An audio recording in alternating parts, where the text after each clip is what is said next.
Hey guys, welcome back to another video. Today we're going to be talking about color. We're going to review a little bit about the things that we've already talked about when we made our beautiful color wheels that you guys did in class. And then we're also going to be taking some of the things that we've learned and turning them into different color schemes so that we can use them a lot simpler and easier in our art pieces. Alright, so one of the first things we talked about are the three ways we can split up our color wheel. Our color wheel is split up into our primary colors. From these three primary colors, we can mix and create any other colors that we have on here. That is our yellow, our red, and our blue. Then we have our secondary colors. That is our green, our orange, and our purple. We get our secondary colors by mixing two of our primaries together. So I know yellow is one of my primaries, and if I mix it with blue, which I know is my other primary, well, if we look in between these two, we have green. So if we look on our color wheel, that's how we can tell what two colors are going to make our secondary color. Our secondary colors are green, orange, and purple, and then next we have our tertiary colors. Our tertiary colors are what we get when we then combine our secondary color with a heavier, more dominant primary color. So our 6 tertiary colors are going to be yellow-orange, yellow-green, blue-green, blue-violet, red-violet, and red-orange.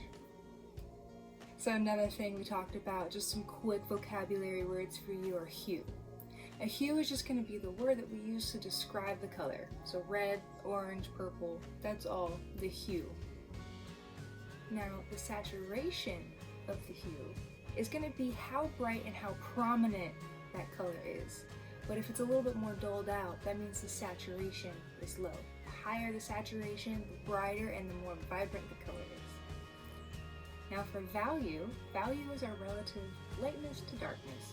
We've talked about this a lot. We have a whole video on value, and we did it in class when we made our value scales. So from going from dark to light and all the mid grays in between. Now from value, we can also talk about tints and shades. A shade is when we add black to a hue and it makes a darker value of it. Now if we add white to a hue, it makes what we call a tint of it. It makes a lighter value of it. We did these as well in class. So for example, if our middle square right here is our pure color, this is the hue blue. We added black to it to make a darker value, a shade of our blue. And then, starting from the middle point again, we added white to it to make a tint and a lighter value of our blue. So today I'm going to share with you a few ways that we can combine the different colors on the color wheel to make a more effective piece of art. So the first one we're going to look at, we've already talked about it, is our warm or cool colors. Our warm colors are our reds, our oranges, our yellows. They can be looked at as a color that is often vibrant or often happy. It also can be passionate, it could be angry. There's a lot of different ways that you can interpret warm colors. And you can also do the same thing with cool colors. Cool colors are blues, greens, and purples. These are often associated with the sea. Another color scheme, and one of the most common ones that we see, are complementary colors. Our complementary colors are right across from each other on the color wheel. The complementary colors stimulate simultaneously different parts of the eye, so they balance each other out very well. And if you're looking at our color wheel, some of the most common ones that we talk about are yellow and purple. The other one that we have is red and green. If you think of Christmas colors, which are also red and green, it kind of makes sense now why the most kind of cheerful time of the year, however you want to look at it, is using the colors of red and green.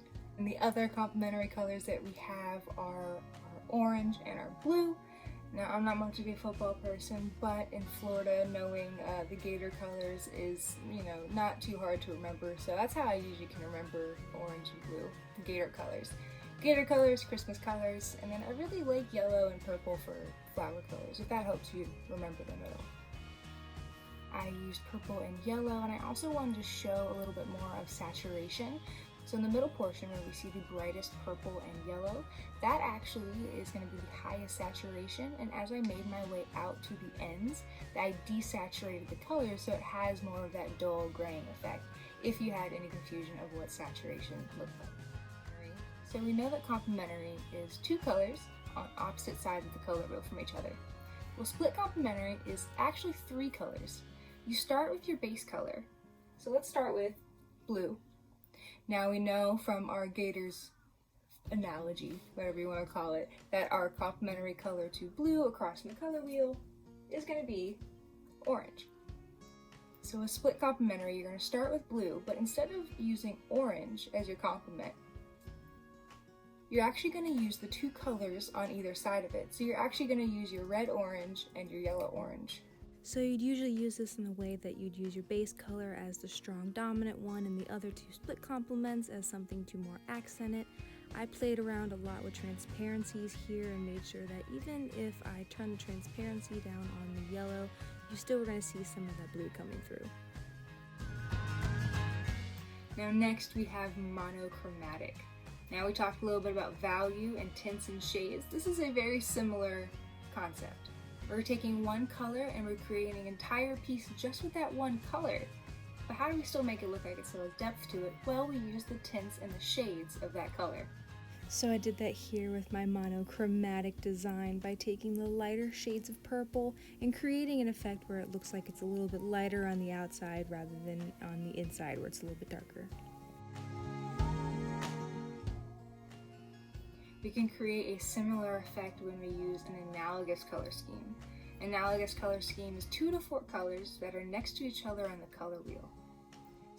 So in a way, they are all very similar, so we get a monochromatic effect, but by having a little taste of other colors in there to highlight and play off of, rather than just the same color in different tints and shades, it creates more of a richer monochromatic effect.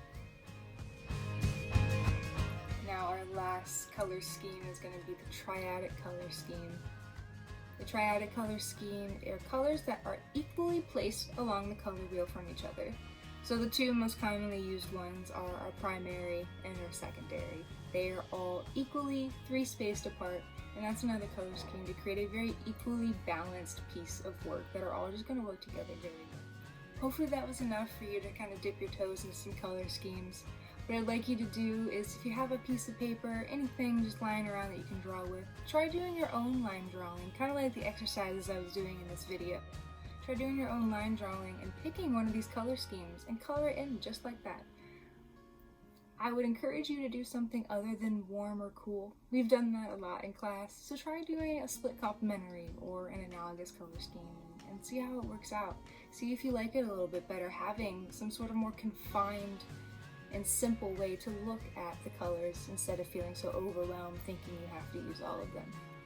Alright, so that's it for our little video on color. There's a lot of other ways and a lot of other color schemes we could talk about, but that's just kind of dipping our toes in a little bit. Alright, I'll see you tomorrow for the next one.